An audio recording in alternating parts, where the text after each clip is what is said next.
ఇంకొక విషయం, ఇప్పుడున్నటువంటి కాంగ్రెస్ పార్టీ ప్రభుత్వాన్ని కూడా మేము డిమాండ్ చేస్తూ ఉన్నాం.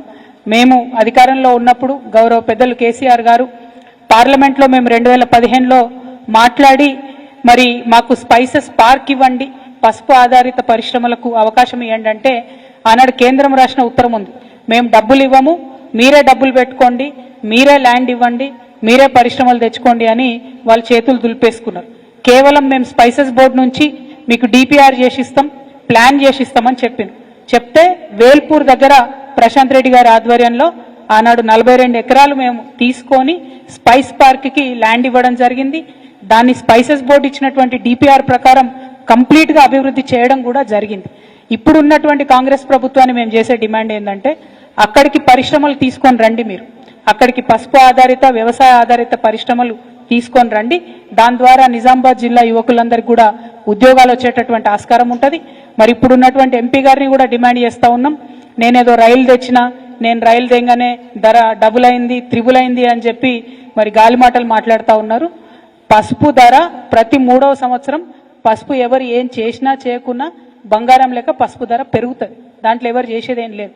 కానీ ఎప్పుడైతే డిమాండ్ ఉండదో ఆ సంవత్సరంలో రైతులు మనం ఆదుకోవాల్సినటువంటి అవసరం ఉంటుంది. కాబట్టే మినిమం సపోర్ట్ ప్రైస్ తీసుకురావాల్సిందిగా ఎంపీ గారిని నేను డిమాండ్ చేస్తూ ఉన్నాను.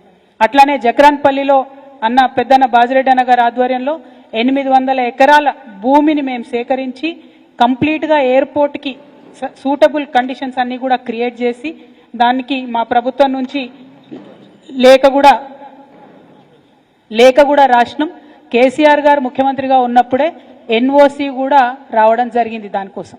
మరి ఇప్పుడు అక్కడ ఎయిర్పోర్ట్ తీసుకొని రావాల్సిందిగా ఎంపీ ధర్మపురి అరవింద్ గారిని నేను డిమాండ్ చేస్తూ ఉన్నా. ఎయిర్పోర్ట్ వస్తే పసుపు బాగుపడుతుంది, రైలు వస్తే పసుపు బాగుపడుతుంది అని అనేక మాటలు నిన్న తను ప్రెస్ మీట్లో చెప్పిండ్రు. వెల్కమ్ చేస్తూ ఉన్నాం మీ థింకింగ్ ప్రాసెస్ని, కానీ వాటిని పరిపూర్ణం చేయండి.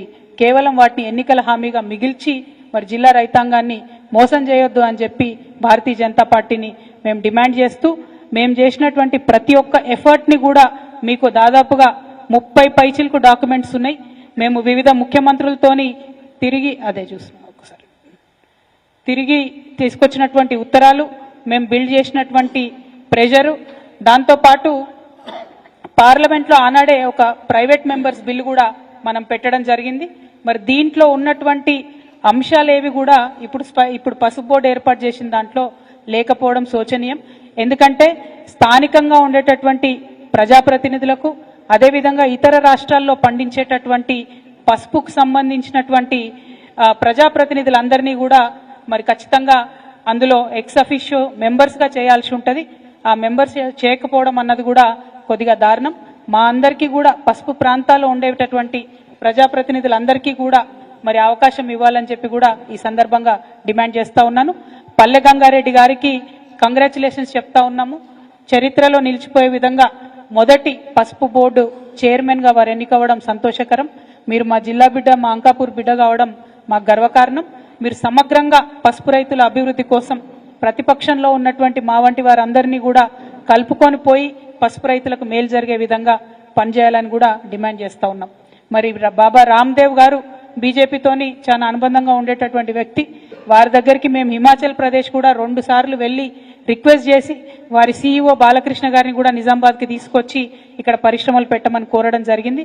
పెట్టడానికి సుముఖంగా ఉన్నట్టుగానే చెప్పి చివరి నిమిషంలో ఎందుకో వారు మళ్ళీ పెట్టలేకపోయినారు. మరి ఆ విషయాన్ని కూడా పర్సూ చేయవలసిందిగా మేము గౌరవ ఎంపీ గారిని కోరుతా ఉన్నాం. రాజకీయాలకు అతీతంగా పాలక ప్రతిపక్షాలం అందరం కూడా కలిసి పనిచేస్తేనే పసుపు రైతులు బాగుంటారు. మరి ఆ విషయాన్ని మళ్ళొకసారి గుర్తు చేస్తూ పసుపుకు మద్దతు ధర తీసుకొని రావాలని చెప్పి, ఎయిర్పోర్ట్ని తీసుకొని రావాలని చెప్పి, అట్లానే పసుపు ఇంపోర్ట్స్ని దిగుమతులను తగ్గించి వీలైతే మొత్తానికే బంద్ చేయాలని చెప్పి కూడా ఈ సందర్భంగా డిమాండ్ చేస్తూ అందరి దగ్గర కూడా సెలవు తీసుకుంటున్నాను. Thank you. జై తెలంగాణ.